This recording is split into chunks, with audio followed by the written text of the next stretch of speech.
Imaginemos por un momento que tuviéramos la opción de rediseñar la civilización humana desde sus cimientos. ¿Qué tal si, hipotéticamente hablando, descubriéramos una réplica exacta del planeta Tierra y la única diferencia entre este nuevo planeta y nuestro planeta actual fuese que la evolución humana nunca ocurrió? ¿Qué haríamos entonces? Bien, primero necesitamos una meta, ¿cierto? Y podemos estar seguros al decir que esta meta sería sobrevivir. Y no solamente sobrevivir, sino hacerlo de una manera óptima, saludable y próspera. La mayoría de la gente, de hecho, desea vivir y preferiría hacerlo sin tener que sufrir. Por lo tanto, la base de esta civilización debe ser de apoyo y por consiguiente sostenible para la vida humana cuanto sea posible, tomando en cuenta las necesidades materiales de todas las personas del mundo y a la vez intentando eliminar cualquier cosa que pudiera dañarnos a largo plazo. Con esa meta de sostenibilidad máxima entendida, la siguiente pregunta concierne a nuestro método. ¿Qué tipo de enfoque tomamos? Bueno, veamos. La última vez que me fijé, la política era el método de operación social en la Tierra. Entonces, ¿qué nos dicen las doctrinas de los republicanos, liberales, conservadores o socialistas sobre el diseño de la sociedad? Absolutamente nada.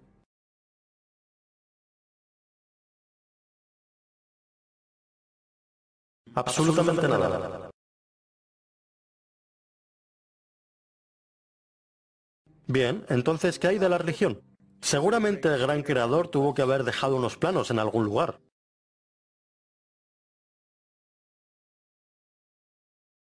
No, nada que pueda encontrar. Nada que pueda encontrar.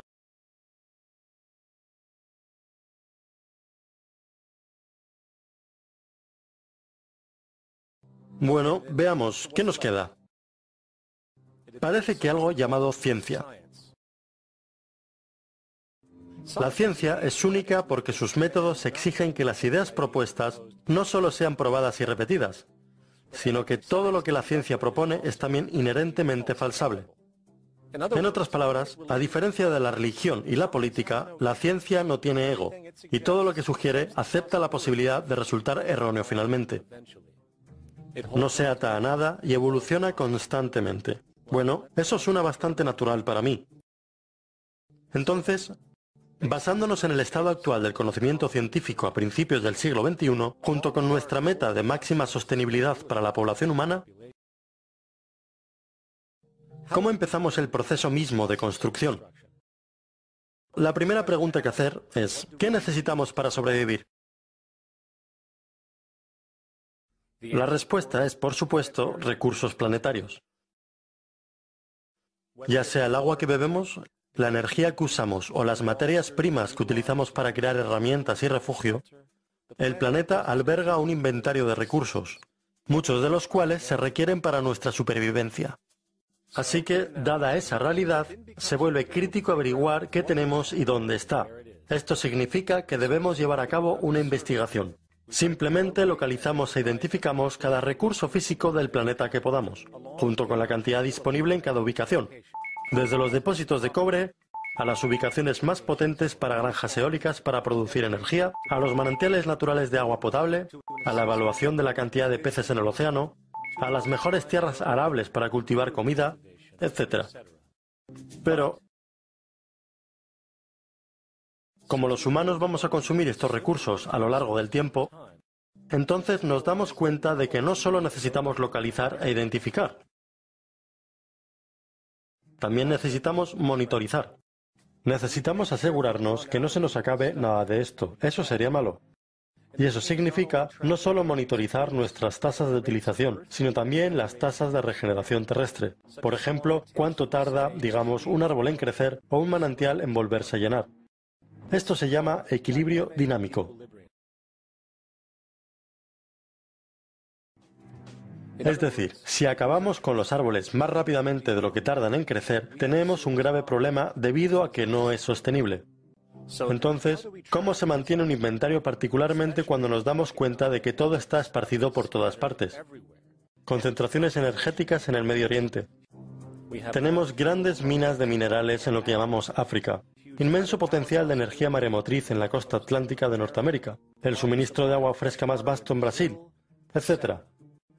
Bueno, una vez más, la vieja y querida ciencia tiene una sugerencia. Se llama teoría de sistemas.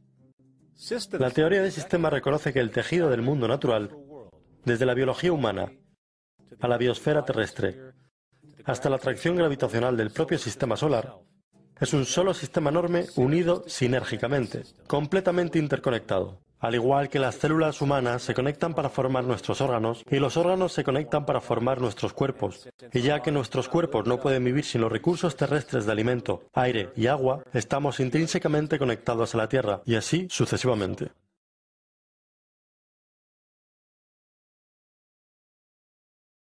Como la naturaleza sugiere, reunimos todo este inventario e información de monitorización y creamos un sistema para administrarlos. Un sistema global de administración de recursos, para contabilizar todos los recursos relevantes en el planeta. Simplemente no hay alternativa lógica si nuestro objetivo como especie a la larga es la supervivencia. Tenemos que administrarlo en conjunto. Habiendo comprendido esto, ahora podemos considerar la producción. ¿Cómo usamos todo esto? ¿Cuál será el proceso de producción? ¿Y qué necesitamos considerar para asegurarnos que sea lo más optimizado posible para maximizar nuestra sostenibilidad? Bueno, lo primero que sale a relucir es el hecho de que necesitamos constantemente intentar conservar. Los recursos del planeta son esencialmente finitos. Entonces es importante que seamos estratégicos. La clave es conservación estratégica. Lo segundo que reconocemos es que algunos recursos realmente no son tan buenos como otros en cuanto a rendimiento. En realidad, algunas de estas cosas, cuando son puestas en uso, tienen un efecto terrible en el medio ambiente, lo cual invariablemente afecta a nuestra propia salud. Por ejemplo, el petróleo y los combustibles fósiles. No importa cómo los veas, liberan algunos agentes bastante destructivos en el medio ambiente. Por lo tanto, es crítico que hagamos lo posible por usar tales cosas solo cuando sea realmente necesario, si se da el caso. Afortunadamente, vemos muchas posibilidades solares, eólicas, mareomotrices, undimotrices, geotérmicas y de diferencial térmico para la producción de energía, por lo que podemos idear estrategias objetivas sobre qué usamos y dónde, para evitar las que se podrían llamar retroacciones negativas, o cualquier cosa que resulte de la producción o el uso que dañe el medio ambiente y por lo tanto a nosotros mismos. Llamaremos a esto seguridad estratégica, para asociarlo a nuestra conservación estratégica. Pero las estrategias de producción no se detienen ahí. Vamos a necesitar una estrategia de eficiencia para la propia mecánica de producción. Y lo que encontramos es que hay apenas 3 protocolos específicos a los que debemos adherirnos. 1. Cada bien que producimos debe ser diseñado para durar tanto como sea posible. Naturalmente, cuantas más cosas se estropeen, más recursos necesitaremos para reemplazarlas y más desperdicio será producido. 2. Cuando las cosas se estropeen o dejen de ser útiles por cualquier motivo, es crítico que cosechemos y reciclemos tanto como podamos. De modo que el diseño productivo debe tener esto en consideración directamente en las etapas iniciales. 3. Las tecnologías de evolución rápida, como la electrónica, que son sometidas a las más altas tasas de obsolescencia tecnológica, necesitarían ser diseñadas para prever y acomodar actualizaciones físicas. Lo último que queremos hacer es desechar un sistema informático completo solo porque se ha dañado una sola parte o es obsoleto.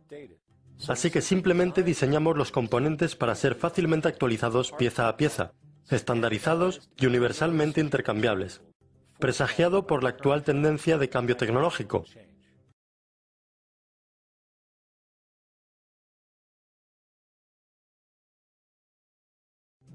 Y cuando nos damos cuenta de que los mecanismos de la preservación estratégica, la seguridad estratégica y la eficiencia estratégica son puramente consideraciones técnicas desprovistas de cualquier opinión humana o parcialidad, simplemente programamos estas estrategias en un ordenador, el cual puede sopesar y calcular todas las variables relevantes, permitiéndonos llegar siempre al método más favorable para la producción sostenible basado en los conocimientos actuales.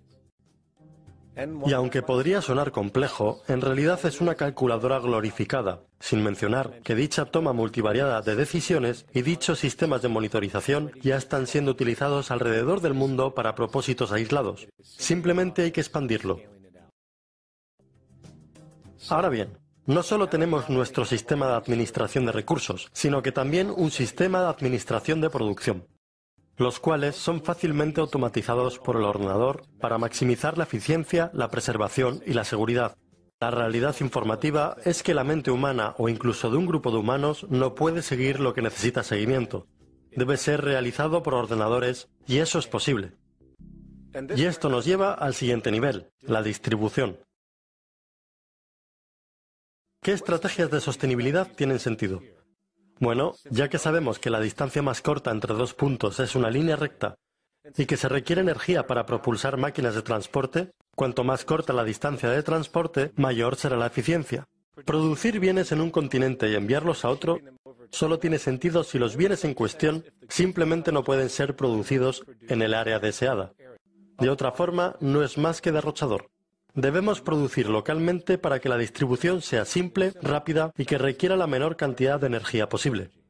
Llamaremos a esto la estrategia de proximidad, lo que significa simplemente reducimos al máximo el transporte de bienes, sean materias primas o productos de consumo acabados. Por supuesto, puede que también sea importante saber qué bienes transportamos y por qué. Esto cae en la categoría de la demanda. Y la demanda es simplemente lo que las personas necesitan para estar saludables y para tener una alta calidad de vida, como comida, agua potable y refugio, hasta bienes sociales y recreativos, que permiten relajación y disfrute personal y social, ambos importantes factores en el conjunto de la salud humana y social. Así que simplemente realizamos otra encuesta. Las personas describen sus necesidades, la demanda se evalúa y la producción se inicia basada en dicha demanda. Y puesto que los niveles de demanda de diferentes bienes fluctuarán naturalmente y cambiarán en diferentes regiones, debemos crear un sistema de monitorización de demanda-distribución para evitar la sobreproducción o la escasez. Por supuesto, esta idea no es nueva. Se utiliza en las principales cadenas de tiendas actualmente para asegurar que su inventario se mantiene al día. Solo que esta vez vamos a monitorizar globalmente. Pero espera un poco.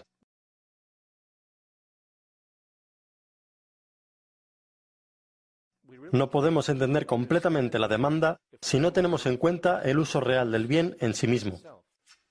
¿Es lógico y sostenible que cada ser humano tenga, digamos, una de cada cosa que se produce, sin importar su uso? No, eso sería, sencillamente, derrochador e ineficiente.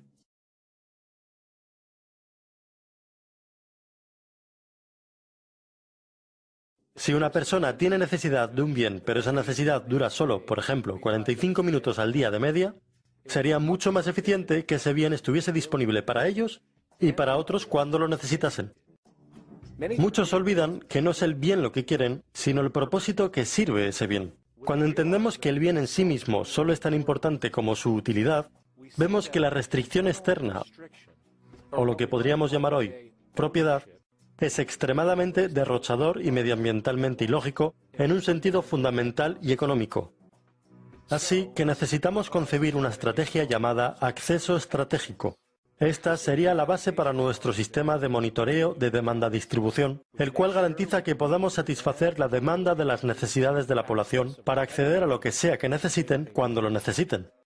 Y en lo que respecta a adquirir los bienes físicamente, los centros de acceso centralizados y regionales tienen mucho sentido, ya que la mayor parte estarían ubicados muy cerca de la población. Y una persona simplemente llegaría, tomaría el artículo, lo usaría y cuando haya terminado y no lo necesite, lo devolvería. Similar a cómo funciona una biblioteca hoy en día.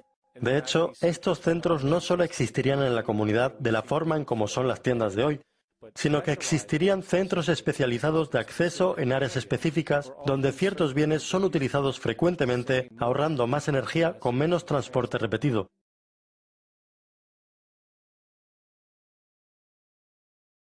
Y una vez el sistema de monitoreo de demanda esté operativo, estará unido a nuestro sistema de gestión de producción y, por supuesto, a nuestro sistema de gestión de recursos, creando así una máquina de gestión económica global, unificada y de actualización dinámica, que simplemente asegure que nos mantengamos sostenibles, comenzando por proteger la integridad de nuestros limitados recursos, trabajando para garantizar que solo fabriquemos los mejores y más estratégicos artículos posibles, mientras distribuyendo todo del modo más inteligente y eficiente posible. Y el resultado único, de este método basado en la preservación, el cual es intuitivamente opuesto a muchos, es que este proceso de preservación y eficiencia lógico, ascendente y empírico, que solo puede determinar la verdadera sostenibilidad humana en el planeta, permitiría seguramente algo que nunca se ha visto en la historia humana: acceso a la abundancia. No solo para un porcentaje de la población mundial, sino para toda la civilización. Este modelo económico, tal y como recién generalizado, este enfoque sistémico responsable hacia un manejo total de los recursos de la Tierra y procesos, diseñado nuevamente nada menos que para cuidar de la humanidad en su totalidad, de la manera más eficiente y sostenible, podría denominarse una economía basada en recursos. La idea fue definida en los 70 por el ingeniero social Jacques Fresco. Él entendió en ese entonces que la sociedad iba en un curso de colisión entre la naturaleza y sí misma, insostenible a todo nivel, y si las cosas no cambiaban, nos destruiríamos de una forma u otra.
La última vez que me fijé, la política era el método de operación social en la Tierra. Entonces, ¿qué nos dicen las doctrinas de los republicanos, liberales, conservadores o socialistas sobre el diseño de la sociedad? Absolutamente nada.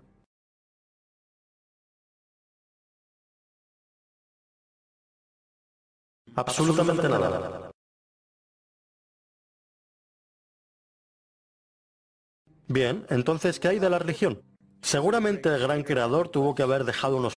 Imaginemos por un momento que tuviéramos la opción de rediseñar la civilización humana desde sus cimientos. ¿Qué tal si, hipotéticamente hablando, descubriéramos una réplica exacta del planeta Tierra y la única diferencia entre este nuevo planeta y nuestro planeta actual fuese que la evolución humana nunca ocurrió? ¿Qué haríamos entonces? Bien, primero necesitamos una meta, ¿cierto? Y podemos estar seguros al decir que esta meta sería sobrevivir. Y no solamente sobrevivir, sino hacerlo de una manera óptima, saludable y próspera. Exigen que las ideas propuestas no solo sean probadas y repetidas, sino que todo lo que la ciencia propone es también inherentemente falsable. En otras palabras, a diferencia de la religión y la política, la ciencia no tiene ego, y todo lo que sugiere acepta la posibilidad de resultar erróneo finalmente. No se ata a nada y evoluciona constantemente. Bueno, eso suena bastante natural para mí. Entonces, basándonos en el estado actual del conocimiento científico a principios del siglo XXI, junto con nuestra meta de la mayoría de la gente, de hecho, desea vivir y preferiría hacerlo sin tener que sufrir. Por lo tanto, la base de esta civilización debe ser de apoyo y por consiguiente sostenible para la vida humana cuanto sea posible, tomando en cuenta las necesidades materiales de todas las personas del mundo y a la vez intentando eliminar cualquier cosa que pudiera dañarnos a largo plazo. Con esa meta de sostenibilidad máxima entendida, la siguiente pregunta concierne a nuestro método. ¿Qué tipo de enfoque tomamos? Bueno, veamos. Planos en algún lugar.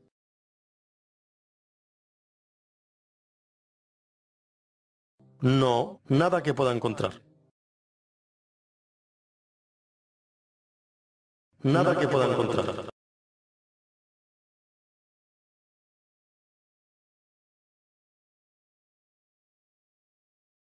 Bueno, veamos, ¿qué nos queda? Parece que algo llamado ciencia. La ciencia es única porque sus métodos